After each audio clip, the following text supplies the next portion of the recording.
Mi problema es un problema de... Bueno, buenas tardes a todos. Don Carlos, familia de Martín de Riquer, amigas, amigos todos, directora de la Biblioteca Nacional.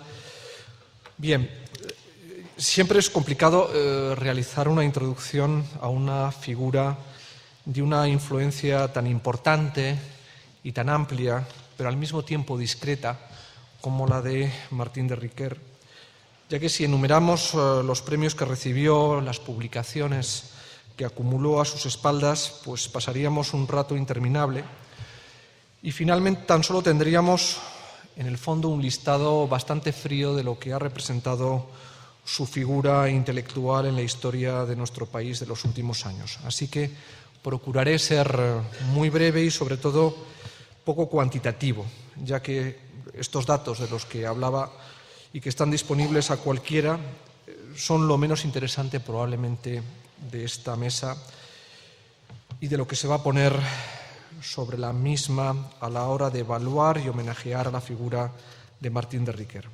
Mesa que está compuesta por Carlos Albar, Isabel de Riquer, José Manuel Lucía y Jaume Valcorba. Pues bien, si hay algo que define la trayectoria vital de este insigne y reconocido sabio universal fue su generosa dedicación al trabajo, a pesar de que, como ya de alguna manera planteaba la fina ironía cervantina que lo acompañaba, Martín de Riquer confesaba, ya nonagenario, que había tenido el privilegio de no tener que trabajar nunca, porque consideraba que impartir clases o escribir sobre el ámbito de la literatura, la filología, no podía ser considerado como una carga tediosa, sino como un placer intelectual al que se entregaba grácilmente. Su obra, tan amplia como profunda, ha enriquecido campos tan diversos como el de la lírica de los trovadores provenzales, los cantares de gesta, la literatura caballeresca, que inevitablemente conduce al mundo cervantino, e insisto en ello por la semana en la que nos encontramos, o los hitos más destacados de la literatura universal, convirtiéndolo en un referente imprescindible en el ámbito literario no solamente catalán, español, sino occidental. Además de valorar su aportación erudita, fruto de una colosal tarea, hay que reconocer en Martín de Riquer algo que quizás sea aún más excepcional, que era su capacidad para saber transmitir toda esta información y todo este conocimiento de una manera sencilla, clara, sugerente, a un público muy amplio y con niveles culturales y de conocimiento muy diversos, llegando incluso a ocultar si era necesario lo que llamaba él andamiaje técnico, pero sin disminuir ni un ápice la profundidad y el rigor de sus maravillosos paseos literarios. Uno de los mejores ejemplos de esta capacidad y empeño didáctico es su ya clásica Aproximación al Quijote, cuya edición en la asequible Biblioteca Básica Salvat pasó a convertirse, junto con el resto de títulos de esta colección, en un paisaje cotidiano de las estanterías más humildes de nuestro país y que ha servido para guiar a tantos y tantos lectores por las complejas páginas de la obra de don Miguel de Cervantes. Esta actitud de entrega desinteresada se puede observar también en su impecable actividad docente. Riquer abordó siempre su labor como profesor con la mayor seriedad, ya que era muy consciente de la importancia de mantener la cadena transmisora del conocimiento, de ese conocimiento que logra profundizar en la condición humana. Sus clases han sido calificadas, y así lo sostiene nada más y nada menos que el actual presidente de la Real Academia, José Manuel Blecua, como un prodigio y una maravilla, lo que nos hace comprender cómo de esta actividad tan generosa y amable ha brotado una extensa escuela de especialistas, entre los que figura de manera sobresaliente Isabel de Riquer, que hoy nos acompaña. Y sin más preámbulos, y sin olvidar algo que también es importante destacar en estos momentos, que es la catalanidad profunda del autor, pero al mismo tiempo su profunda también españolidad, esa españolidad catalana y esa catalanidad española de la que siempre supo hacer gala, pues cedo la palabra ahora a José Manuel Lucía Mejías, catedrático de Filología Románica en la Complutense, coordinador de la Semana Complutense de las Letras, que este año está dedicada, como saben, a Martín de Riquer. Hola, buenas tardes. Y gracias maestro, gracias a la familia, gracias a la Biblioteca Nacional, que siempre nos acoge y que siempre tiene un hueco para las actividades culturales y educativas y además, en este caso, para darle un homenaje en la Casa de los Libros, precisamente a quien ha hecho tanto por los libros. Mi intervención tiene tres partes, en realidad son tres historias. No les voy a contar a Martín de Riquer, al maestro que le gustaban tanto las historias. Yo les quiero contar tres historias que se las quiero dedicar precisamente a Martín de Riquer. La primera lleva por título Una tarde de primavera en Barcelona y todas ellas vienen encabezadas por palabras del maestro. Es que yo considero que no he trabajado nunca, porque me lo he pasado tan bien y eso no es trabajo. Por ejemplo, el estar comiendo y pensando a ver cuándo se acabará la comida para largarme y seguir trabajando. El estar angustiado mientras no podía trabajar. También me he divertido tanto dando clases que tampoco se puede considerar trabajo. Recuerdo que hacía calor, quizás demasiado calor para ser a primeros de junio, pero tal vez no hiciera tanto calor y mis sudores tenían otro origen. En unos minutos conocería a Martín de Riquer. Al Martín de Riquer de carne y hueso y no al Martín de Riquer de papel, ese que me había acompañado desde mis primeros años en la universidad. No importa. Lo cierto es que llegué sudando a la casa de Isabel de Riquer y allí, a la puerta, sin atreverme a pulsar el timbre, permanecí unos segundos, o quizás unos minutos. Quería disfrutar de esos segundos que pasados los años había de recordar por más que ni estaba delante del pelotón de fusilamiento, ni mi padre nunca me había llevado en una tarde remota a conocer el hielo. Y el timbre sonó. Y la voz de Isabel me animó a entrar y los pasos detrás de la puerta me anunciaron que estaba cerca de lo que había estado soñando, imaginando en los últimos meses. Fue la Biblioteca Nacional de España, precisamente, la que me permitió conocer a Martín de Riquer de carne y hueso, al que nunca había tenido la suerte de escuchar en una conferencia, en un curso, en una clase. Era junio del 2007 y estábamos ultimando la preparación de la exposición Amadís de Gaula 1508-2008, que inauguraríamos meses después en la Sala Recoletos. Una exposición que bien se asemejaba a un libro de caballerías donde no faltaban ni los héroes, ni los villanos, ni tampoco los combates singulares y alguna que otra victoria. Y sobre todo los amores de toda una vida y los sueños que poco a poco se iban haciendo realidad. Y entre esos sueños, un catálogo en el que yo quería que comenzara con las palabras de Martín de Riquer y que terminara con las de Mario Vargas Llosa. Sueños de caballero andante. Pero, ¿cómo me había imaginado que sería el primer encuentro con Martín de Riquer? Un encuentro de lujo, alejado de sus despachos de otros tiempos, de las salas compartidas de conferencias y seminarios, de los libros que le habían dado la vida, de esa espléndida biblioteca que es su alma, su figura, su sombra. Ahora no recuerdo haber imaginado nada, porque quizás sea el recuerdo real el que ha terminado por imponerse a aquel imaginado, aunque ahora que me he puesto a escribir sobre ello reconozco que me acuerdo bien poco de aquel primer encuentro y único con Martín de Riquer.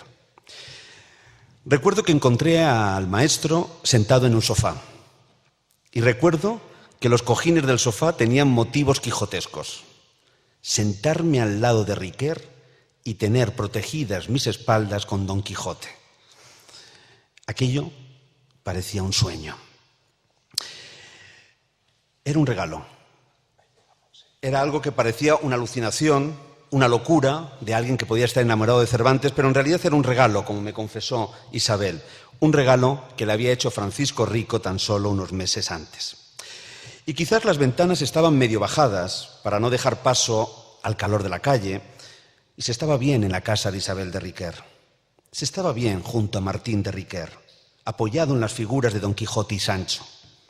Y entonces me di cuenta de que tenía sed, que la emoción, la búsqueda de la casa, el miedo a perderme en las esquinas cambiantes de los barrios que no conocía, me había hecho olvidarme que tenía sed. Una sed de semanas, tantas como las que llevaba soñando, imaginando el encuentro con Martín de Riquer. Y algo debió notar Isabel, y con una sonrisa me preguntó: ¿quieres algo para beber? ¿Una cerveza? ¿Un refresco? ¿Un agua? Mi reino por una cerveza, me dije. Y me sorprendí respondiendo: agua, está bien, gracias, pensando que algo similar pediría Riquer. ¿Y a ti, papá, una cerveza como siempre? Y Riquer contestó con un gesto afirmativo de cabeza como si la pregunta fuera innecesaria. Y allí estuvieron durante varias horas en que estuvimos juntos hablando, su cerveza al lado de mi agua en una mezcla inútil. Y hablamos de libros de caballerías, del Quijote, de su deseo de hacer una nueva edición de l'Amadís de Gaula, de los continuos errores de Place, pero de lo largo que era el libro y de cómo eso lo había echado para atrás, y de lo divertido que eran algunos de sus episodios. Una tarde de caballerías y de historias universitarias, de anécdotas y de recuerdos, de lecturas al lado de un caballero andante de la filología, como lo fue y lo sigue siendo Martín de Riquer. 2. El deslumbramiento medieval. La universidad es así: acrecentamiento y ampliación de saberes.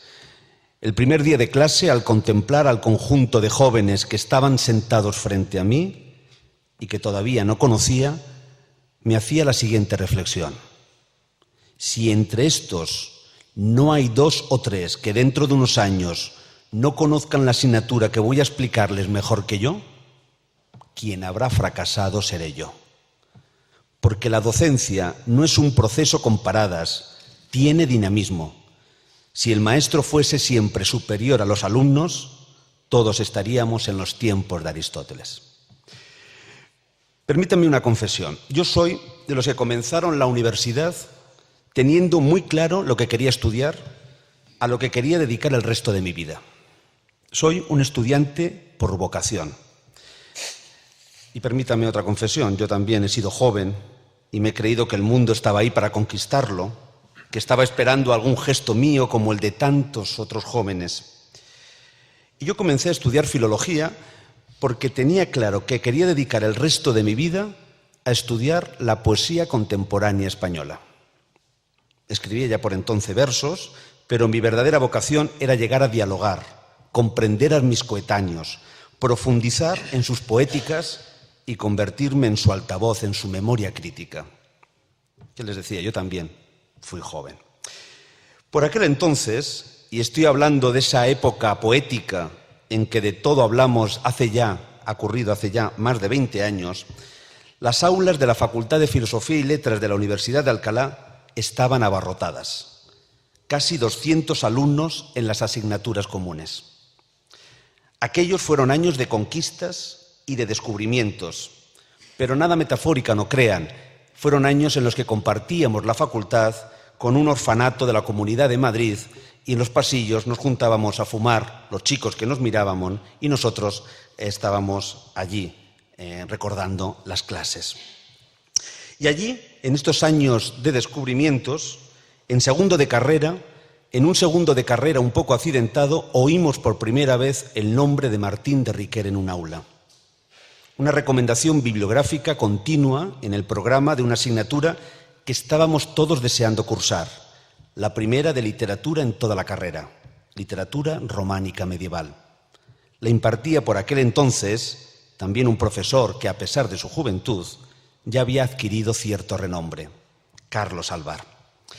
Y allí comenzamos a familiarizarnos con el Riquer de papel, un Riquer a veces imposible encontrar en las librerías, los 3 volúmenes inmaculados de la poesía de los trovadores de Ariel, y a veces un Riquer imposible para nuestros bolsillos de estudiantes, como la espléndida edición de la Chanson de Roland bilingüe en el Festín de Sopo, que era un festín demasiado caro para nuestras mesas estudiantiles. En aquellas aulas abarrotadas de estudiantes, sobre todo de filología inglesa, escuchamos por primera vez las enseñanzas y las teorías de Martín de Riquer. Un Martín de Riquer que, a pesar de ser de papel y de sonidos en la voz de Carlos Alvar, nos era cada vez más cercano, más conocido, más familiar. Y eso que no lo teníamos fácil, porque los estudiantes de filología hispánica nos teníamos que colocar al final del aula y además teníamos un segundo año que habíamos inaugurado precisamente con una huelga contra la reforma educativa que quería imponernos José María Maraval. No importa. Las tardes y las noches, encerrados primero en la facultad, donde el rector los primeros días nos trajo bocadillos y ceniceros, y luego encerrados en el despacho del rector, donde nunca nos trajo nada, en esas tardes las dedicábamos a cambiar el mundo, a mejorar la economía mundial y a comentar algunos de los textos medievales que nos había recomendado el profesor Carlos Alvar. Libros que nos hablaban de héroes, de caballeros, de damas, poemas que leídos así, en el tono combativo y compartido del encierro universitario, sonaban más modernos, más contemporáneos que cualquiera de los poemas de la experiencia que por aquellos años se estaba imponiendo en el gusto poético español. Geoffrey Rudel hacía suspirar a más de uno y a más de una. Guillermo de Aquitania no dejaba de sorprendernos. Y en el ambiente bélico en que nos habíamos instalado, Giraud de Bornel era uno de nuestros poetas favoritos, describiendo la muerte en el campo de batalla, que nos llenaba las noches de sueños imposibles y de victorias deseadas. Y todo tiene un final. Terminó la huelga por cansancio antes que por las amenazas de suspendernos un curso, por no haber cursado el número de horas lectivas necesarias. Terminó la huelga y no conseguimos nada. Y ahora no me acuerdo que consiguiéramos nada más que muchas horas compartidas, muchas asambleas interminables, muchas charlas nocturnas, algún que otro romance, un escaso puñado de amigos y varias docenas de enemigos. Y un deslumbramiento.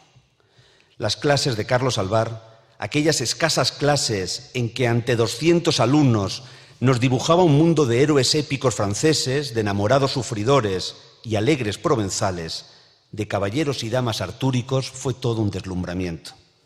Un deslumbramiento que nunca acaba. El deslumbramiento de Riquer, el deslumbramiento de su discípulo Carlos Alvar, el deslumbramiento de todos los que nos consideramos sus discípulos. Aquel segundo año de la licenciatura de Filología en la Universidad de Alcalá fue el año del descubrimiento. Para poder comprender la poesía actual, para poder comprender nuestra cultura, nuestra sociedad, tenía que partir del conocimiento de los orígenes de la cultura medieval románica. Un maestro no es solo el que enseña con sus escritos, sino también con su actitud y su ejemplo. No hay maestro solo de papel. El verdadero maestro tiene que llenar de emociones, de experiencias, de curiosidad, de vida, sus escritos, sus enseñanzas. Martín de Riquer fue, por supuesto, un maestro. Carlos Alvar lo es también, por supuesto. Y 3, la historia interminable, la función de la universidad. La docencia universitaria constituye una singular profesión en la que la ejerce nunca considera que ha acabado su personal aprendizaje y constantemente ha de estudiar porque se van abriendo nuevos horizontes y se ensayan nuevos métodos de trabajo. Y esta condición de estudiante perpetuo y la cotidiana relación con los alumnos hacen factible que el profesor universitario llegue al final de su carrera con espíritu joven y con una muy propia compenetración con los modos de sentir y de expresarse de las generaciones más nuevas. Las aulas siguen estando abarrotadas, muchos de los que compartimos charlas, asambleas e incluso sacos de dormir nos seguimos viendo. Algunos compañeros de aquellos cursos universitarios siguen en la Universidad de Alcalá, otros hemos ido buscando aposento en otros centros, en la Complutense, en la Autónoma, en el CSIC, en diversos institutos a lo largo y ancho de la geografía española. Pero también es cierto que nada o muy poco queda ya de aquella universidad que nos tocó disfrutar, de los grupos de trabajo que montamos para ampliar la bibliografía que nos entregaba el profesor el primer día de clase, las tertulias que se organizaban alrededor de una cerveza que no dejábamos calentar, pero que tampoco dejábamos al camarero que se llevara el vaso vacío, porque había que alargar al máximo el tiempo de conversación en el bar. Y lo mismo dirán nuestros maestros cuando nosotros estudiábamos, y seguro que también lo dirían sus maestros cuando ellos eran estudiantes. A cada tiempo, a cada época le corresponde su universidad. De ser así, ¿cuál debería ser nuestro modelo de universidad? A mí me gustaría soñar con una universidad en la que el maestro Riquer se sintiera a gusto. Una universidad con sus luces y sus sombras, porque está viva, pero donde prevalezca el entusiasmo de aprender, el entusiasmo de enseñar. Y así lo recordaba el maestro. Lo principal es el entusiasmo. El alumno debe salir de tu clase diciendo: caramba, este libro me lo voy a leer. Recuerdo un día en el que hablaba del Orlando Furioso de Ariosto y pregunté: ¿quién ha leído el Orlando Furioso? No lo había leído nadie. Y dije: señores, tengo el gran honor de felicitarles. Les felicito porque aún os queda en esta vida el placer de leer el Orlando Furioso. Los maestros son guía y ejemplo. La universidad tiene que recuperar su espacio de guía y ejemplo, de vanguardia y de experimentación, de diálogo continuo con la sociedad en que se inserta y en la que tiene que engrandecer en conocimiento, en métodos de análisis y de investigación, en ideas, en reflexiones, en crítica. Una universidad viva, una universidad que entusiasme a los estudiantes y que sea crítica con el poder, con todos los poderes, que se obligue a mejorar a cada instante, en cada momento. La universidad del siglo XXI no puede renunciar a ser principio de ser guía y maestra de la sociedad. Martín de Riquer fue el maestro de una espléndida generación de filólogos que ha conseguido devolver a la filología, a la ciencia humanística, la presencia y reconocimiento mundial que había abortado de manera dramática la Guerra Civil Española, después del renacimiento científico que supuso la Segunda República. Pero Martín de Riquer es también un maestro para todos aquellos que no tuvimos la suerte, el privilegio de escucharlo en el aula. Un maestro de papel con sus escritos, sus ediciones e investigaciones a las que volvemos una y otra vez. Un maestro que en una tarde de junio del 2007 se termina su cerveza y me mira antes de recordar con una sonrisa pícara de quien sabe que está por decir una verdad irrefutable. Es que yo considero que no he trabajado nunca, porque me lo he pasado tan bien, y eso, ya saben, no es trabajo. Gracias.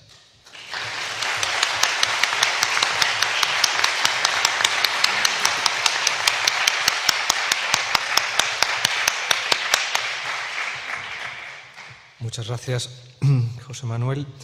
Y ahora cedemos la palabra a Carlos Albar, catedrático de Filología Románica y director del Centro de Estudios Cervantinos, que, como ya se ha explicado aquí, fue alumno de Martín de Riquer. Muchas gracias.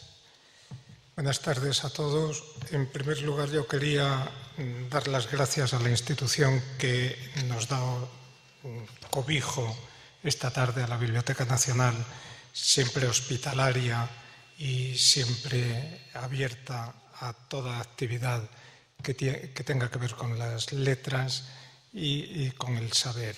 Muchas gracias. En segundo lugar, tenía pensado darle las gracias a José Manuel Lucía, pero ahora, después de tantas alusiones a lo viejo que soy, no sé si hacerlo o no.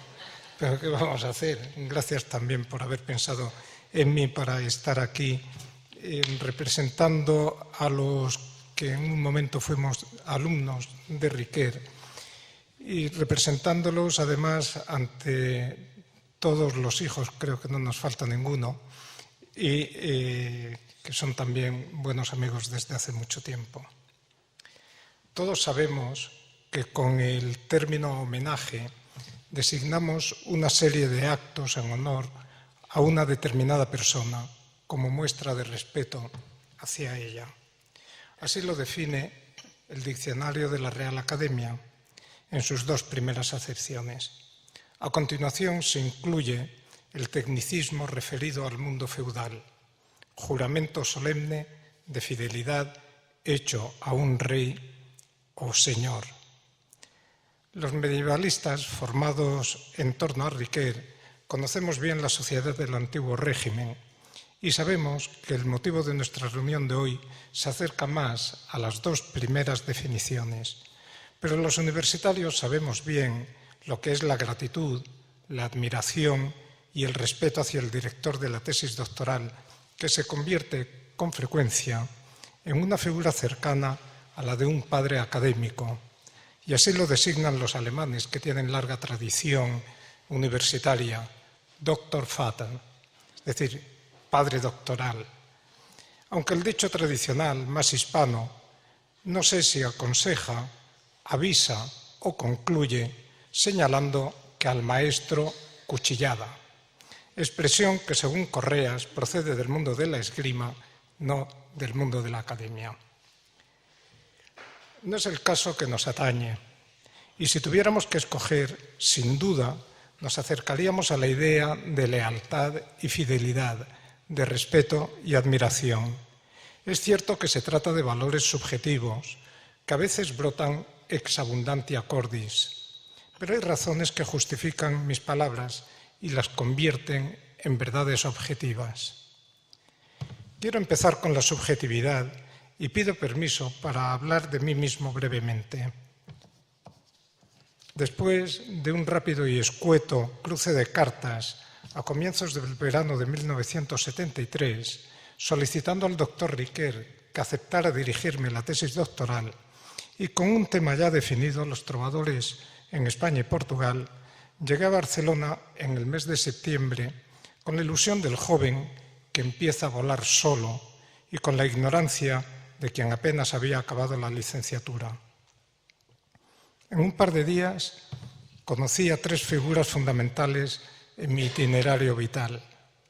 Emilio Lledó, director del Colegio Mayor San Raimundo de Peñafort, que es donde yo me alojé en los años siguientes, José Manuel Blecua, el padre o el viejo, maestro en 1000 aspectos, y Martín de Riquer, que sería mi guía académico y filológico durante más de una década. Luego fui conociendo a otros muchos que con el paso del tiempo fueron colegas de la universidad y en algunos casos entrañables amigos. Riquer era a la sazón, aunque por poco tiempo más, vicerrector en la Universidad Autónoma de Barcelona, que acababa de establecerse en Bellaterra. Nuestro homenajeado había formado un pequeño núcleo de estudio, podríamos decir un seminario, en el sentido etimológico, el lugar donde se siembra, en el Tinell de la Real Academia de Buenas Letras de Barcelona.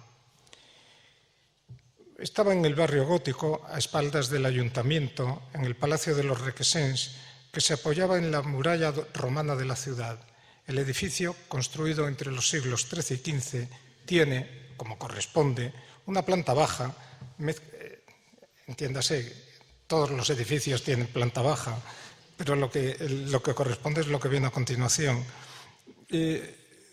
Una planta baja, mezcla de caballerizas y de zona de servicio, donde se había instalado el mestre y donde teníamos una mesa amplia los doctorandos. El local, que no reunía condiciones ni de luz natural ni de ventilación, era, sin embargo, muy evocador para los medievalistas en ciernes, que allí nos sentíamos partícipes de una parte del mundo de nuestras tesis doctorales.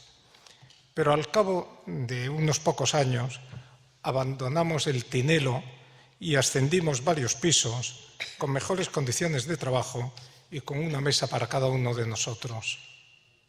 Era en ese lugar donde Riquer llevaba a cabo uno de sus trabajos de mayor envergadura, la elaboración larga, minuciosa, de los trovadores, historia literaria y textos, que vería la luz en 1975, pero cuyo origen se puede situar en los años 40, cuando publicó una antología comentada de los trovadores del siglo XII y un resumen de la literatura provenzal de tipo trovadoresco, de la poesía provenzal de tipo trovadoresco. Gracias a su cargo académico, a sus buenas relaciones en las dos universidades que por entonces había en Barcelona y en toda Cataluña, y también gracias a su tenacidad, Riquer había reunido en la Real Academia de Buenas Letras una biblioteca de trabajo con las ediciones y estudios sobre los trovadores y sobre algunos otros autores y textos de la Edad Media. El hecho resultaba sorprendente e incomprensible en aquella época, pero era digno de admiración, ya que los libros procedían de las bibliotecas de la Universidad de Barcelona y de la Universidad Autónoma de Barcelona para escándalo del cuerpo de facultativos destinados en los respectivos centros de enseñanza superior, que consideraban que les habían arrebatado sus propios bienes en vez de tener en cuenta que nadie utilizaba aquellos volúmenes difíciles de encontrar por separado y más aún todos juntos, salvo la media docena de personas que procedentes de ambas universidades redactábamos nuestras tesis doctorales bajo la dirección de Riquer.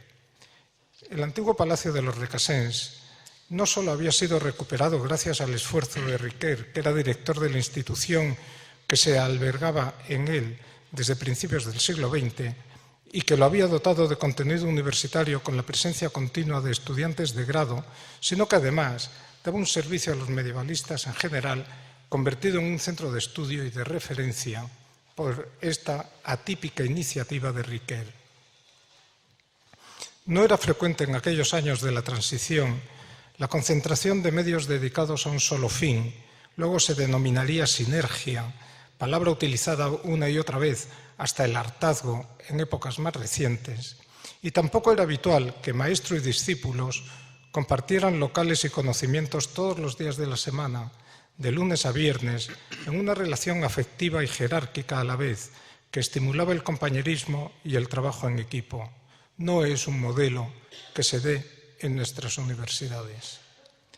El modelo académico en vigor se sustentaba, por lo general, en una estructura estamental con escasas relaciones personales entre los miembros del departamento de diferentes estatus y con un pobre seguimiento del trabajo de investigación. Era norma que las tesis se redactaban al margen de la figura del director de las mismas, que en el mejor de los casos podía revisar un par de veces los planteamientos iniciales y el desarrollo del tema hasta la versión final. En este sentido, el modelo de la Real Academia de Buenas Letras iba mucho más lejos, pues Riquer no solo se informaba cada día de la evolución del trabajo individual, sino que además compartía de forma cotidiana y generosísima su tiempo con los doctorandos, resolviéndonos las dudas, orientando nuestros pasos. Si alguna vez se ha podido hablar de grupos de excelencia en nuestro ámbito universitario, es muy posible que aquel fuera uno de ellos. La reflexión surge de inmediato y las comparaciones son inevitables. En la actualidad vivimos un momento convulso, posiblemente necesario para el cambio de estructuras económicas y sociales. La aplicación de normas europeas, como las denominadas de Bolonia, ha dado lugar a distorsiones inimaginadas debido a una excesiva voluntad reguladora. Todo parece movido por el encomiable deseo de conseguir alcanzar los mejores puestos en un ranking encabezado por universidades anglosajonas, Harvard, Oxford, Cambridge, Yale, Princeton, etc., en las que el sistema se basa en la tutoría de los estudiantes. Se ignora que difícilmente se puede cuadrar un círculo sin actuar sobre cada uno de los arcos que lo constituyen: inversión económica, selección, calidad, motivación, entusiasmo y tantos otros factores. No se trata de obligar a estudiantes y profesores a someterse a unas tutorías que forman parte de una norma que hay que cumplir.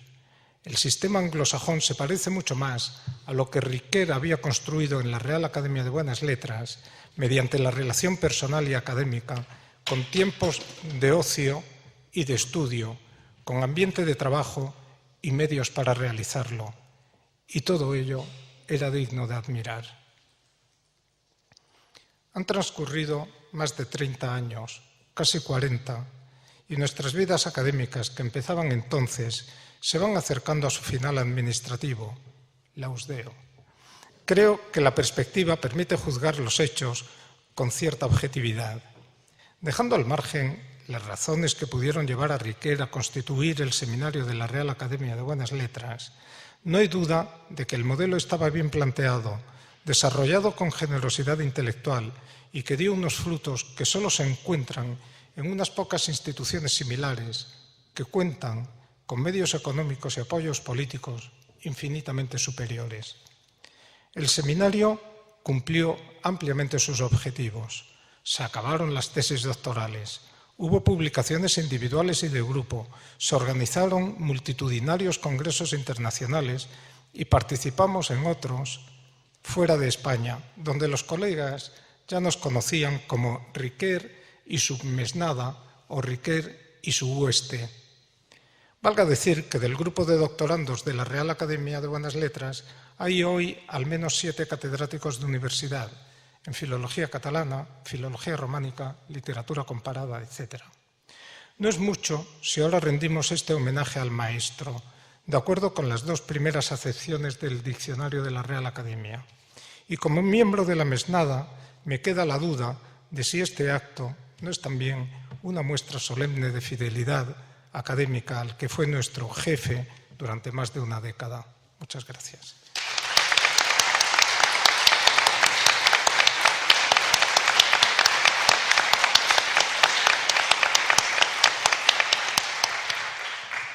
Muchas gracias, don Carlos. Y ahora cedo la palabra a Jaume Vallcorba, editor, doctor en Filosofía y Letras por la Universidad de Barcelona y miembro de la Real Academia de Doctores de Cataluña. Buenas tardes. Muchas gracias a José Manuel Lucía por pensar en mí en este acto. Muchas gracias a la Biblioteca Nacional por haberme invitado. Y bueno, ustedes verán que no sé muy bien cómo es que he llegado aquí, porque prácticamente todo el mundo ha sido alumno de Martín de Riquer y yo no. La gente de mi edad, la gente de 20 años, en 1970, estábamos convencidos que lo único importante era el mundo de la contemporaneidad. El mundo antiguo era caduco, desueto, absolutamente negligible, no tenía ningún tipo de interés para nadie y solo podía tener interés, en el mejor de los casos, para lo más ajado del mundo académico, en el peor sentido del término.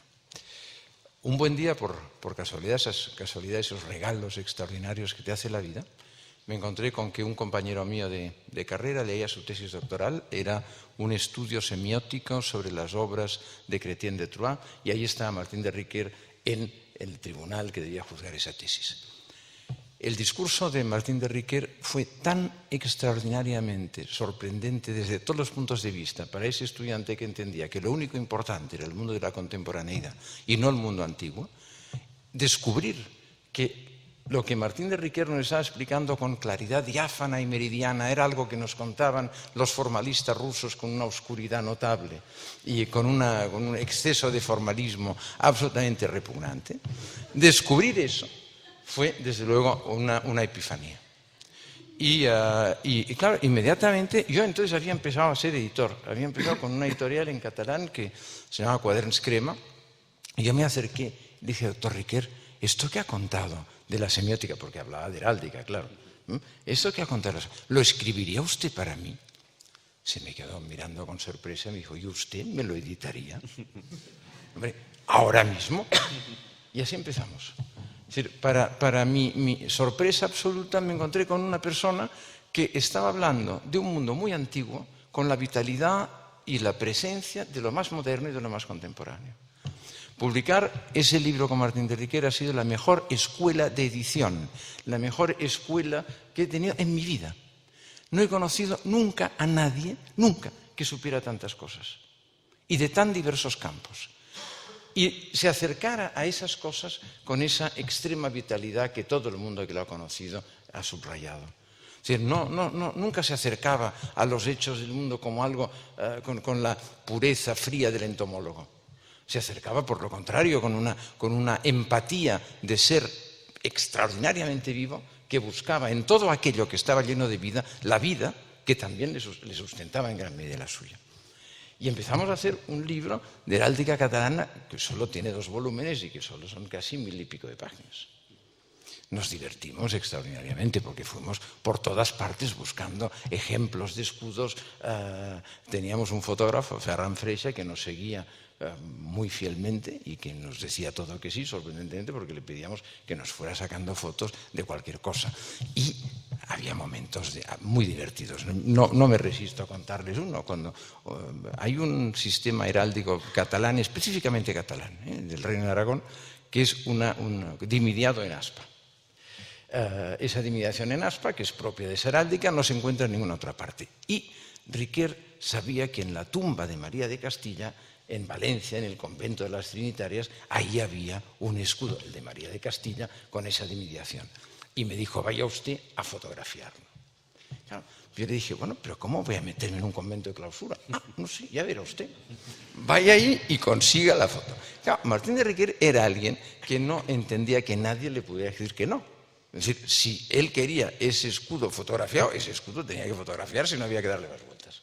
Bueno, lo conseguí entrando con el camión de las Coca-Colas en el convento de las Trinitarias, porque las monjitas pobres estaban aterrorizadas. Los estudiantes de arquitectura de la Escuela Superior de Arquitectura de Valencia tenían como encargo sacar la planta del convento y habían ocupado el convento, estaban por todas partes colgados de las columnas y las pobres monjas estaban aterrorizadas, habían cerrado a cal y canto. Entonces, el único modo de entrar fue con el camión del agua que era de la Coca-Cola, en fin, y convencí al chofer para que me dejara ir con él y pudiéramos entrar. La Madre Superiora, debo decir, fue amabilísima, sacó la foto y esa foto ha salido publicada en el libro Heráldica Catalana del año 1150 al año 1550 de Martín de Riquer, que fue el primer gran libro que en Quaderns Crema, que es mi editorial en lengua catalana, publiqué de Martín de Riquer. Es un libro impresionante. Son cerca de 1000 páginas llenas de fotos por todas partes y en las que además se explica y se explicita y se precisa con una sabiduría, una claridad extraordinaria cómo funciona el sistema heráldico como un sistema de semiótica. Claro, ese fue un libro, como les digo, tremendo. Un libro que hicimos porque, claro, cuando hablamos con Martín de Riquer de cómo hacer los libros, en aquel momento ya se cambiaba el sistema de impresión. Se pasaba de la tipografía en plomo, de las viejas neotipias, se pasaba a un sistema de fotocomposición. Martín de Riquer y yo fuimos siempre unos reaccionarios absolutos. Queríamos, en la medida de lo posible, la composición en plomo. Queríamos, en la medida de lo posible, la impresión a través de linotipia. Por eso me permitiré corregirte sobre un libro del que has dicho que era caro, que era la Chanson de Roland, que publicamos en una colección. Hablaré enseguida. Era baratísimo. Era baratísimo. Me permitiré corregirte cariñosamente porque ese libro se hizo con tipografía, impreso en tipografía, con composición manual en muchos de sus casos, impreso sobre papel sin ácido, un papel pH neutro, sobre un papel que no tenía ni cloro ni cloritos elementales, que fue después cosido con hilo vegetal y que fue encuadernado con una cartulina que también era de pH neutro. Cosa que garantiza a este libro una vida de 700 años. Esa era una de las obsesiones que teníamos con Martín de Riquer, que los libros duraran. No podía ser que los libros duraran tan poco tiempo. Y encontré en él un cómplice extraordinario, nos divertíamos como locos. Y ese libro se hizo, que por cierto ganó además un premio nacional, un premio de diseño, se hizo, como digo, con tipografía en plomo, todavía, y a un precio muy elevado. El precio al que salió a la venta, por cierto, que era un precio muy reducido respecto al precio de coste, hizo que además se vendiera bastante. Era un libro que estaba incluso, recordarás, intonso. Te diré luego cómo llamábamos a la editorial. Intonso. No, estoy seguro que tenía un nombre muy feo que prefiero no oír. Pero, digamos, a pesar que ya lo tengo dentro. Pero era un libro intonso. Pero fijaos qué cosa curiosa, porque llegué a recibir una carta de un estudiante de filología de la Universidad de Zaragoza, no diré el nombre, que decía que se quejaba de que había comprado ese libro, que estaba envuelto en celofán, y que una vez abierto, él estaba convencido que el celofán servía para esconder el defecto fundamental del libro, que era que hubiera decenas y decenas de páginas pegadas por sus bordes, tanto laterales como superiores. Y me decía aquel pobre chico que él había intentado remediar el desastre editorial. Decía, lo recuerdo perfectamente, es que si se lo tengo grabado, cito literalmente, mediante unas tijeras. Pero que claro, que le había salido mal, porque no yo le respondí que le desaconsejaba obviamente el uso de tijeras, que había, en fin, cortapapeles que le podían ser de utilidad. No, pero eso sirve porque, y sirve además para recordar una cosa que es curiosa. Les decía que yo era un contemporaneísta, digamos, en la universidad. Y yo entré también con Martín de Riquer y al mundo de la literatura medieval precisamente a través de un poeta francés que a mí me gustaba extraordinariamente, que era Guillaume Apollinaire. Guillaume Apollinaire, que era una persona que incluyó en el francés montones de términos provenientes de novelas que había leído medievales francesas. Guillaume Apollinaire tenía tiene un poema precioso, que es Le Pont Mirabeau. Y ahí, un día hablando con Riquer, le dije, oye, Apollinaire, y Riquer empieza, sous le pont Mirabeau coule la Seine. Y claro, yo me añadí inmediatamente, nos amours, faut-il qu'il m'en souvienne. La joie venait toujours après la peine. Viene la nuit, sonne l'heure, je s'en vont, je demeure. Y ahí dijimos, dice, qué buen poeta es Apollinaire, ¿verdad? Claro, porque algo que no se cuenta aquí, pero que Riquer repetía siempre, es que él no sabía nada después de 1453. Que en 1453 había sido una catástrofe extraordinaria y que el mundo que venía después le importaba relativamente poco. Naturalmente era una coquetería, sabía un montón de cosas. De Guillaume Apollinaire sabía un disparate de cosas, entre otras cosas, Le Pont Mirabeau de memoria. Pero no solamente Le Pont Mirabeau, estaba alrededor, conocía muy bien la literatura que se había hecho alrededor de Apollinaire y que a mí en aquel momento me interesaba extraordinariamente. Y ahí está Max Jacob, ahí está Pierre Reverdy, ahí está André Salmon, ahí está precisamente la revista, ahí, Le Festin d'Ésope. Y el Festín d'Ésope fue el título de la colección en la que apareció justamente la chanson de Roland de la que hablábamos ahora mismo. Era un homenaje a unos poetas franceses de principios del siglo XX que habían visto en la literatura medieval una fuente viva de inspiración y una fuente viva de enriquecimiento y de crecimiento literario. Ahí entramos con Riquer, ahora sí. Y entramos con eso y con el célebre libro sobre heráldica catalana del que publicamos pues esos 2 volúmenes en esa época, ¿no? Pero fíjense, de nuevo viene Apollinaire. Apollinaire había tenido una revista que se llamaba Le Festin d'Ésope, el Festín d'Ésope. No tengo ni idea de dónde había salido el título de la revista de Apollinaire. Era una revista en la que colaboró muchísimo André Salmon, un tipo sensacional, Max Jacob, esos grandes poetas franceses de principios del siglo XX. Y se nos ocurrió, con Martín de Riquer, que podíamos hacer una colección que se llama El Festín d'Ésope. Y de ahí viene el título, El Festín d'Ésope, en el que salió primeramente su chanson de Roland, y en la que después fueron apareciendo distintos títulos en ediciones bilingües muy cuidadas, algunas de las cuales estuvieron hechas por personas que están hoy aquí con nosotros sentadas, entre los cuales Carlos Alvar, por ejemplo. Yo creo que no tengo tiempo, ¿no? Porque me parece que no puedo. No, porque alguien me ha dicho que nos iban a echar. Lo digo de verdad, porque ahora con horror veo que se ha adelantado muchísimo, pero muchísimo, muchísimo el tiempo. Y la verdad es que creo que sí debo cortar, porque sí debo terminar. No, hay licencia para poder hablar. Sí, hay licencia. Bueno, no, entonces ya. Consultamos a la directora y no hay ningún problema. Sí, todavía hay tiempo. Bueno, entonces abrimos esta colección, como digo, el Festín d'Ésope y también muchas otras obras con Martín de Riquer ya en la editorial en catalán, en este caso con Quaderns Crema. Y también algunos, realmente después ya cuando creció la editorial y pasaron los años, la editorial en castellano. Pero como les digo, es curioso porque Martín de Riquer, que había afirmado no saber nada después de 1453, de Apollinaire lo sabía prácticamente todo. De Max Jacob sabía un montón de cosas. Y cuando yo decidí hacer mi tesis doctoral sobre un poeta catalán muy singular, un personaje muy singular y muy interesante, extraordinariamente atractivo, además fue crítico de arte, como Junoy, José María Junoy, me dijo, Junoy, lo conocía mucho. Claro, pero claro que tienes que hacer una tesis sobre Junoy, era muy amigo mío. Tomábamos el tren de Sarriá, nos encontrábamos, en fin. Cuando empecé a escribir esa tesis sobre José María Junoy, que estuvo muy vinculado a la vanguardia europea de 1920. Pensé que Junoy fue la primera persona que habló en un libro en Europa del cubismo pictórico. Fue el primero que habló a favor del cubismo pictórico. José María Junoy introdujo el haiku, o el haikai, como entonces se llamaba. Es verdad que el haikai lo había ya practicado Juan José Tablada, pero Juan José Tablada era mexicano. En España, digamos, el haikai no se había presentado.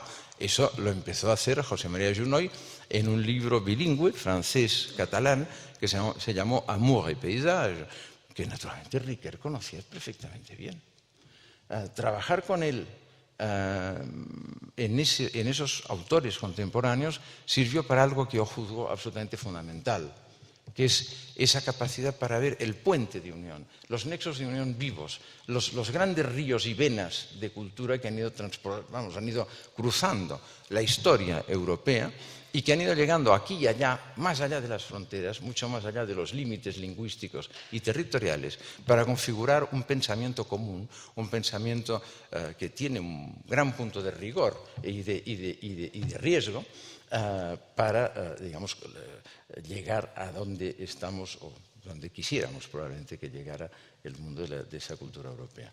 Yo creo que Riquer ha sido, lo digo porque sí concluyo antes de que me echen a latigazos, Riquer ha sido en ese caso un inmenso europeísta. Riquer fue un comparatista de primer orden, jamás pensó en fronteras, jamás pensó en límites territoriales, jamás pensó en límites lingüísticos, pensó siempre en aquello que había confundido en el mejor sentido del término toda una generaciones de seres europeos que habían estado construyendo un espacio común de libertad en el cual la literatura, o del cual la literatura era su manifestación más rica y emotiva. Muchas gracias.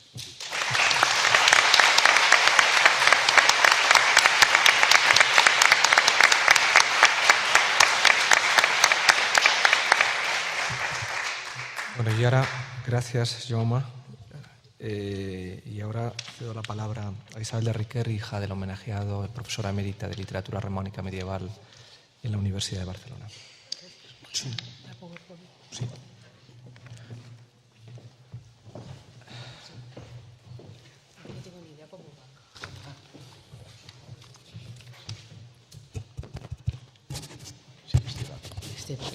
Y para poner el PowerPoint. Amiga mía, esto sí está puesto. Esto sí que no. Ana.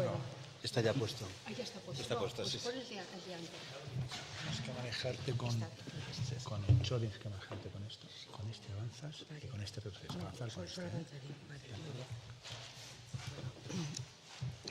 Duque de Soria, señora directora de la Biblioteca Nacional, José María Lasalle, del Ministerio de Cultura, compañeros de la universidad, colegas, que veo muchos por aquí, mi familia, señoras y señores. Nunca creí que algún día hablaría en la Biblioteca Nacional de España de la Biblioteca de Martín de Riquer, de la biblioteca de mi padre. Al estar ahora aquí, quisiera expresarles mi respeto por el lugar en donde nos encontramos, sincero agradecimiento a quienes han hecho posible este acto tan solemne, pero a la vez cálido y casi familiar, la gran familia de la literatura, y también profunda emoción porque les voy a hablar esta tarde.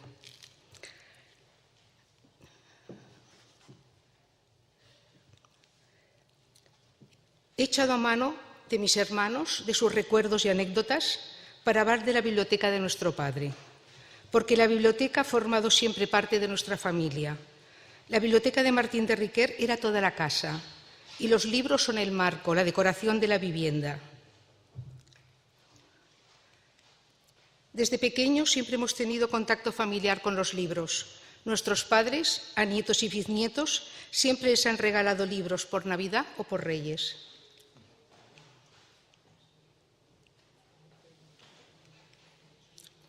La biblioteca fue empezada por Riquer desde muy joven. En sus recuerdos de niñez están los clásicos al alcance de los niños de Araluce, Robinson Crusoe y la Isla del Tesoro con las ilustraciones de Junceda, e incluso leyó el Quijote con muy pocos años, como dice él en su biografía. Ya adolescente, un amigo de la familia, que por amistad con el editor Josep María de Casacuberta, se suscribió a los Nostras Clàssics y que poco le debían interesar, porque le preguntó al joven Riquer si los quería, y él le contestó, claro que sí, y se los regaló. Y Riquer continuó con la espléndida colección, adquiriendo los ejemplares que iban saliendo y más tarde regalados por sus editores. También se despertó por entonces su interés por un libro publicado en esta colección catalana en 1928, El Tirant lo Blanc, el libro que se salva de la quema en el Quijote. Riquer se sintió aún más unido a esta editorial Barcino y a la colección Als Nostres Clàssics cuando en 1935, tenía 19 años, editó textos de Fray Antoni Canals y ya después de la guerra, d'Andreu Fabré y Gilabert de Pròixida, dos poetas catalanes de la Edad Media cuya edición y estudio transformaron el conocimiento de la poesía anterior a Ausiàs March. Y finalmente publicó también en el Nostres Clàssics los 3 volúmenes de las Letras de Batalla, 1963-1968. Durante toda su vida, el principal desembolso de Martín de Riquer fue comprar libros. A medida que se centraba en el estudio de un tema determinado, procuraba tener todo lo que se había publicado. Siempre dijo que es más barato comprar el libro que utilizarlo en bibliotecas públicas, porque así se tiene a mano en cualquier momento. Recibía con gran alegría las publicaciones de colegas, de amigos y de estudiosos, algunos entonces para él desconocidos, y devolvía el obsequio con las publicaciones suyas que pudieran interesarle. Cuando viajaba solía comprar muchos libros, pues se pasaba horas en las librerías, a donde iba a tiro hecho, y muchos de los libreros de Europa le conocían. Cuando alguno de sus hijos íbamos a Roma, a París o a Londres, los encargos para Tombolini, Nisset, Le Léopard d'Or, Foiles o Herald Today eran constantes y siempre de libros muy concretos. A la pregunta que a veces nos han hecho de si Riquer tenía en su biblioteca ejemplares valiosos, la respuesta siempre nos la había dictado él. Sí, pero no en el sentido que pueden tener para los bibliófilos. Son libros siempre de trabajo, algunos de los cuales están agotados y no se encuentran, o son ediciones ya antiguas que no por ellos hay que dejarlas de lado, sino que han de añadirse y considerarse junto con las nuevas.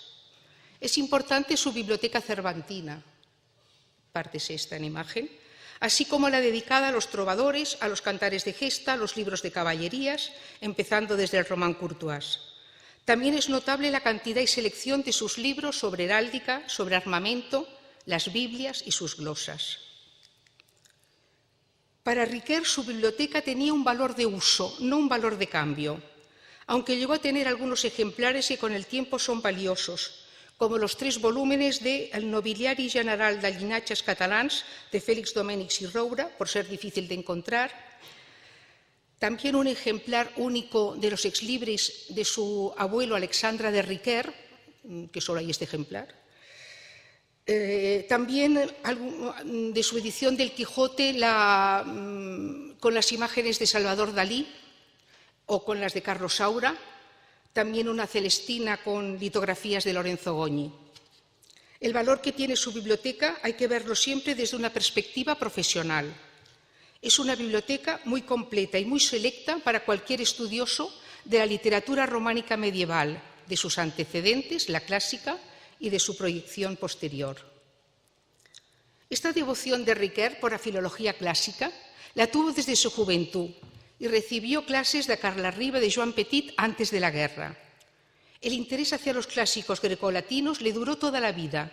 Siempre los continuó leyendo y estaba atento a lo que iba saliendo para adquirirlo, sobre todo cuando se encargó de la literatura griega y latina del primer volumen de la Literatura Universal de Planeta. Por lo que hay también en la casa una estupenda biblioteca, es todo, no sé cómo señalarlo, no sé cómo se señala. No lo sé. A la derecha, que está la Bernat Mecha, y luego los Gredos, los clásicos de Gredos. Hay también en la casa una estupenda biblioteca de literatura y lengua grecolatina que aprovecha nuestra hermana Alejandra y que ella ha ido aumentando por su cuenta. Sobre temas concretos se puede decir que la biblioteca es exhaustiva hasta hace pocos años. porque no solo están las ediciones de los textos, sino los libros que definen su entorno, de historia, de indumentaria, de religión, geografía, arte, armas, diccionarios. Como historiador de la literatura, su manera de trabajar fuera de enmarcar el texto literario en su ambiente histórico y social, recurriendo directamente a las fuentes, es decir, a la documentación archivística, a las crónicas, tanto fueran latinas, castellanas, catalanas, francesas, y a todo lo que se pudiera relacionar con aquel tema. Repasando su bibliografía, se pueden observar algunos de sus métodos de trabajo. Cuando un texto o un autor han llamado su atención, va redactando primero artículos en diferentes lugares, revistas especializadas, homenajes, actas de congresos, estudios sobre aspectos diversos de este autor o de este libro, hasta culminar con la edición de la obra, que recopila los materiales anteriores, los ordena y la concluye. Un claro ejemplo está en los estudios dedicados al trovador catalán de finales del siglo XII, Guillem de Berguedà.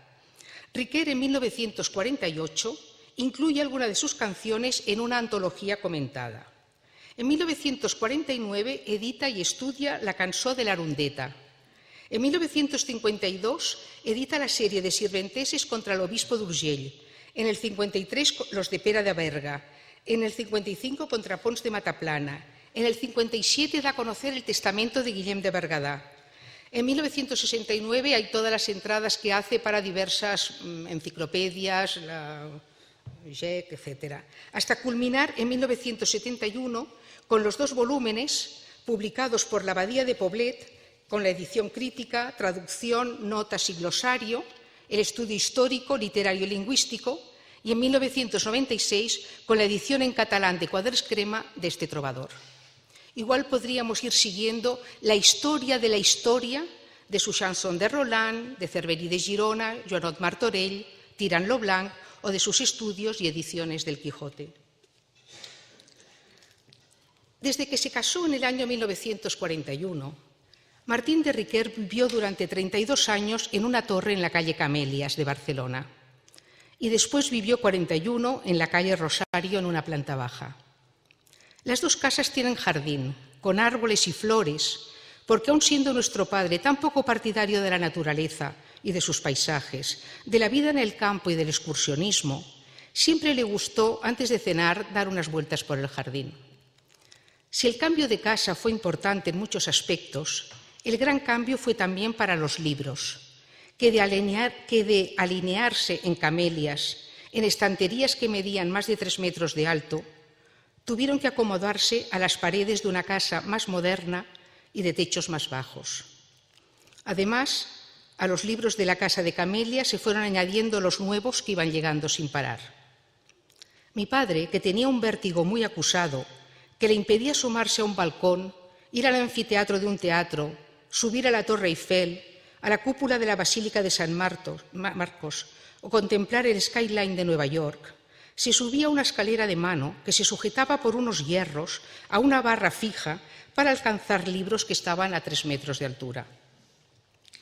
Durante el traslado de libros de Camelias a Rosario, los ejemplares que él consideraba más valiosos, nunca en el sentido económico, los llevó él mismo en el jeep que tenía entonces su gran amigo Paco Noy, haciendo varios viajes.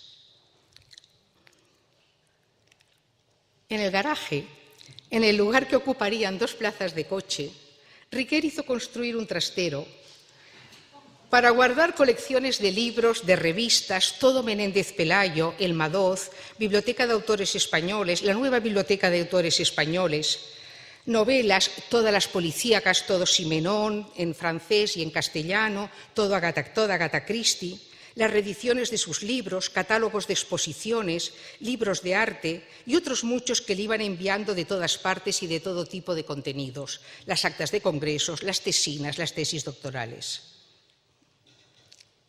Esto también es el trastero. Estos son los clásicos universales Planeta.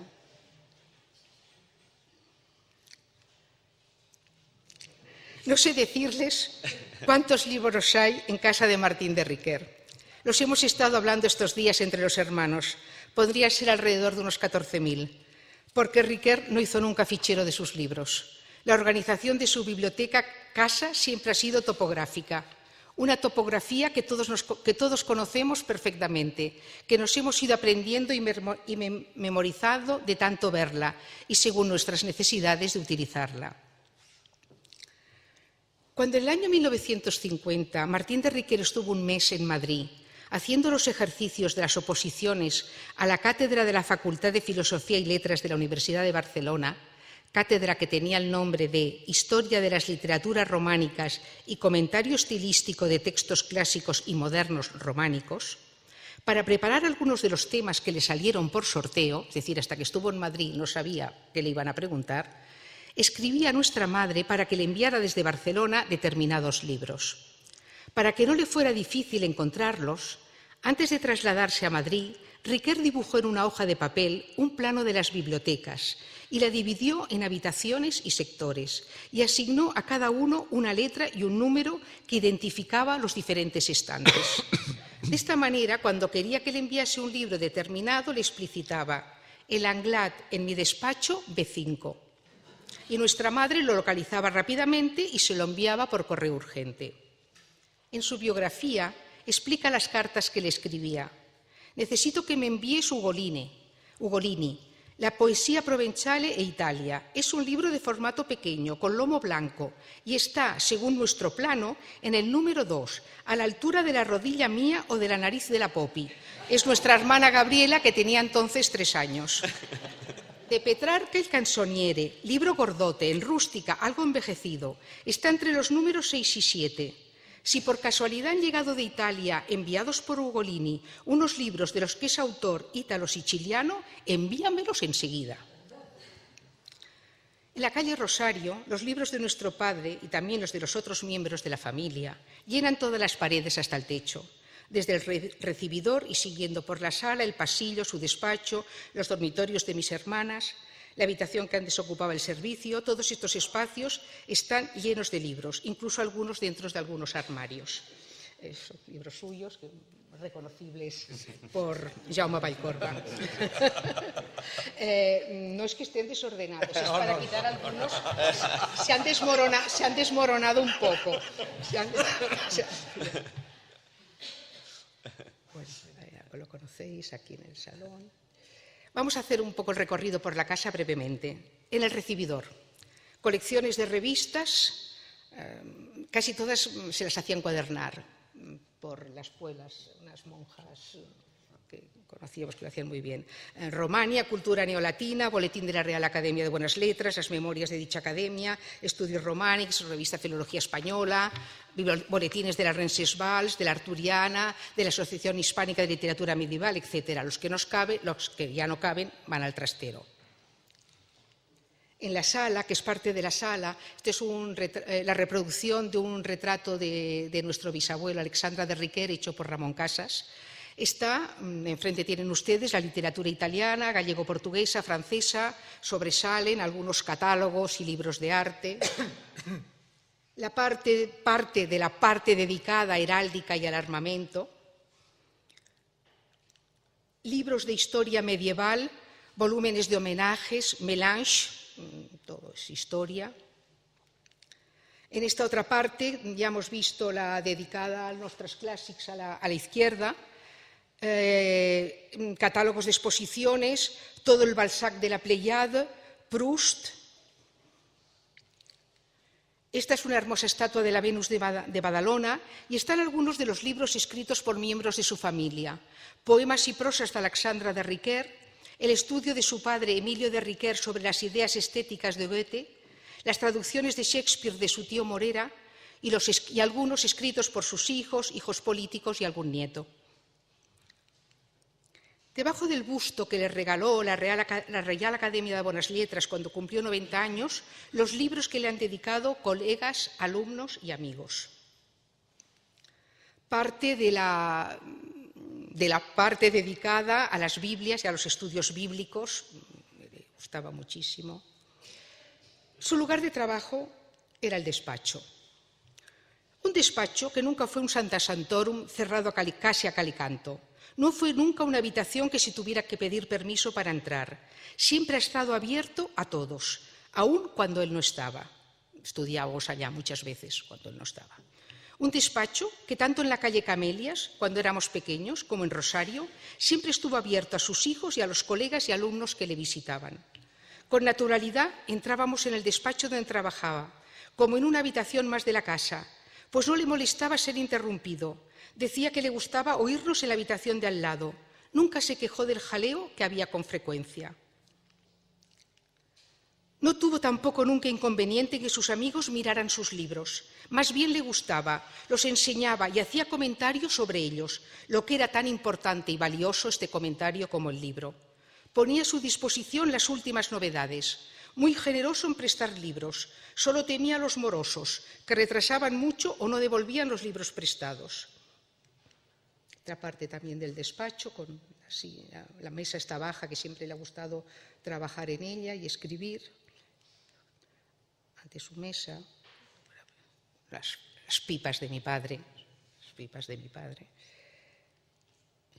Bueno, antes de pasar en los años 80 al ordenador, la mayoría de su obra empezó a los 19 años, pues en los 80 trabajaba con dos máquinas de escribir, una para el texto y la otra para las notas. Como la silla tenía unas rueditas, iba pasando de un sitio a otro, texto-notas, y así las entregaba perfectas al editor. Este es un mueble que tenía delante, pero tenía delante porque estaba así puesto, con todos los libros escritos por él. Iban saliendo, no sé si está muy al día, quizá falta alguna última edición, pero los tenía delante. Y bueno, les gustaba, y artículos recogidos. Es la chanson de Roland que le dedicó don Ramón Menéndez Pidal. El artista Josep María Subirachs, recientemente fallecido, hizo este dibujo para una de las ediciones del Quijote, y este es el original que le dio a él. En el despacho están todos los libros relacionados con sus trabajos más continuos. La filología románica en su concepto más amplio e integrador. Libros de cantares de gesta, franceses, lírica trovadoresca, las novelas artúricas y otras también medievales en verso y en prosa, los estudios relacionados con estos temas. Los libros que necesitó para sus estudios sobre la caballería medieval, que mezclaba los caballeros reales con los de ficción, los castellanos con los catalanes y con los franceses, las novelas caballerescas y los libros de caballerías y las historias de soldados. Una importante selección de libros de los escritores catalanes de la Edad Media más relevantes que él había editado y estudiado: Bernat Mecha, Fray Antoni Canals, Tirán, Curial, Jordi de Sant Jordi, Marc y otros poetas menores. Crónicas también, diccionarios, glosarios, repertorios, cancioneros y un gran espacio para Cervantes, que es este que tienen ustedes delante. Pues tiene una importante biblioteca cervantina con ediciones del Quijote con toda la lengua, pero también de otros escritores del Siglo de Oro. En el pasillo y en algunos recovecos, ya casi no hay pasillo, la literatura española medieval al principio, y la del Renacimiento, y la clásica al fondo y a la izquierda, como ya hemos visto tanto antes. Riquer sabía exactamente dónde estaba cada libro. Incluso lo describía: arriba a tu derecha, gordo y encuadernado de verde.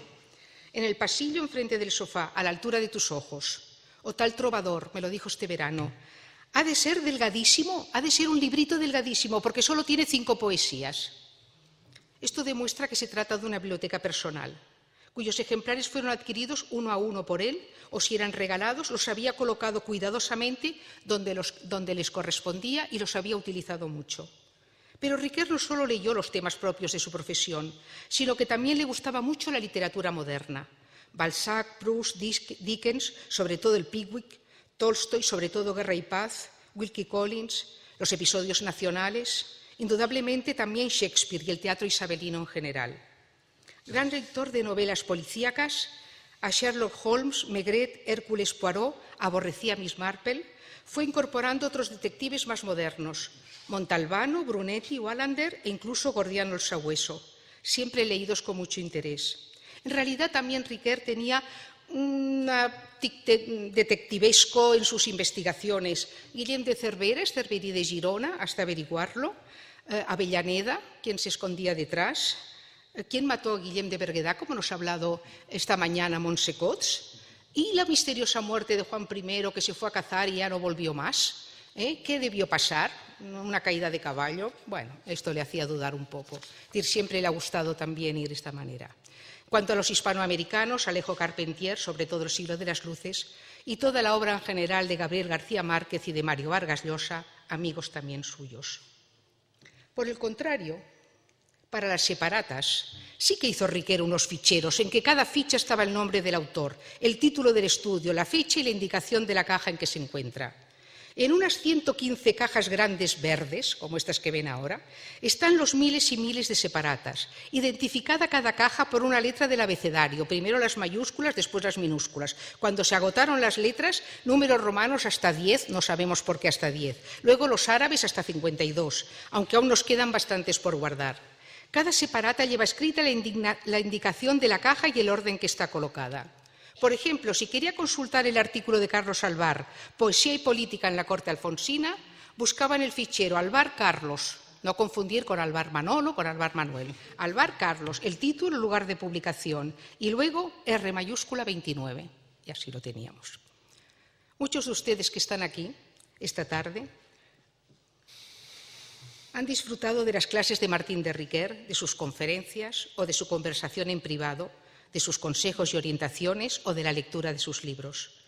Por ello, no creo que les extrañe que me haya parecido oportuno contarles a ustedes la historia de su biblioteca particular y familiar, que les representa tan bien, e invitarles a entrar en ella.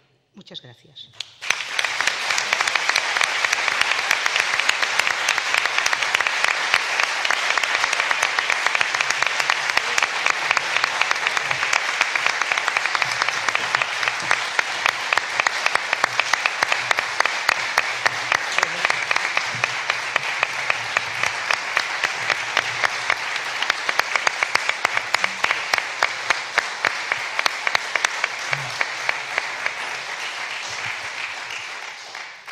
Bueno, pues la verdad es que antes se preguntaba Jaume Valcorba por qué estaba él aquí.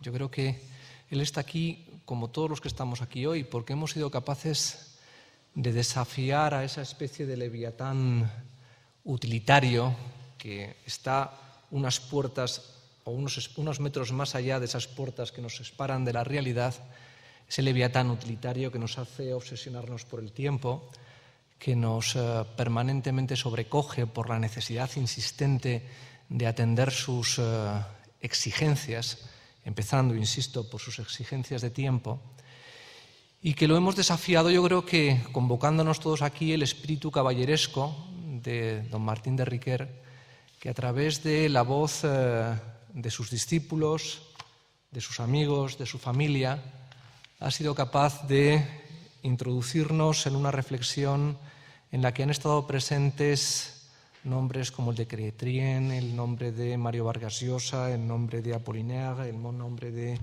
la chanson de Roland, tantas y tantas referencias literarias e intelectuales en un tiempo como el nuestro, en el que precisamente las referencias intelectuales y culturales están llamadas, desgraciadamente, casi a extinguirse o desaparecer.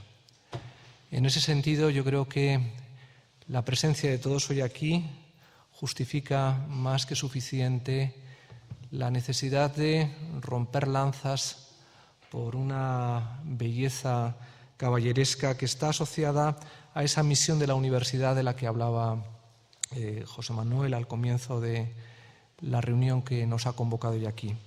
Esa misión de la universidad que los que estamos, profesores de universidad, gente del mundo académico,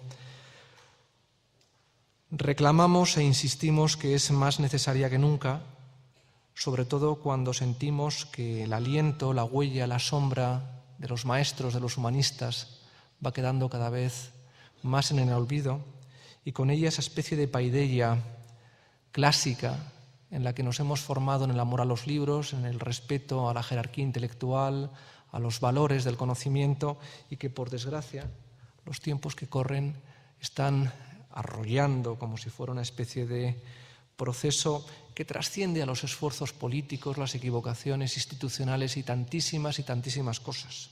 El mundo y el tiempo de hoy nos deglute. Y esa yo creo que es la gran reflexión que deberíamos poner sobre la mesa para el día después que seamos capaces de superar eso que nos ha venido atrapando durante tanto tiempo, que es la malhadada crisis. Pues bien, que el espíritu de don Martín de Riquer, su humanismo, su generosidad caballeresca, ese amor por el mundo trovadoresco, esa incipiente y constante apuesta por el entusiasmo en el amor cortés y tantísimas cosas maravillosas que quedaron olvidadas después de ese malhadado 1453 que también Álvaro Mutis despreciaba tanto, pues nos permitan recuperarnos no sé cuándo, en algún momento, pero desde luego que esa biblioteca tan maravillosa que custodiáis la familia Riquer debería ser una topografía especial para ayudarnos a través de ella a salir de este, no sé cómo describir, mundo tan lleno de penurias que no son precisamente, también lo son las económicas, sino más bien las intelectuales y las culturales, para las cuales solo el aliento de humanistas como Riquer nos pueden todavía salvar. En fin, espero que la belleza siga siendo capaz de recuperarnos del día a día, y hoy creo que lo que hemos vivido aquí es una experiencia de belleza, una experiencia estética que por lo menos nos va a permitir recobrarnos después seguro del día tan oscuro que hemos tenido cada uno que soportar a nuestras espaldas. Así que con ese aliento de belleza y con esa responsabilidad de custodia que tiene la familia Riquer de crear un instituto Riquer como el Barbour Institute, que gira alrededor de una biblioteca, sería maravilloso que de aquí pudiéramos sacar la idea de construir también un instituto Martín de Riquer que alojara en esa topografía tan especial la salvación o una guía para la salvación de nuestro mundo. Así que muchísimas gracias, buenas tardes a todos, y ahí nos espera Leviatán. Gracias.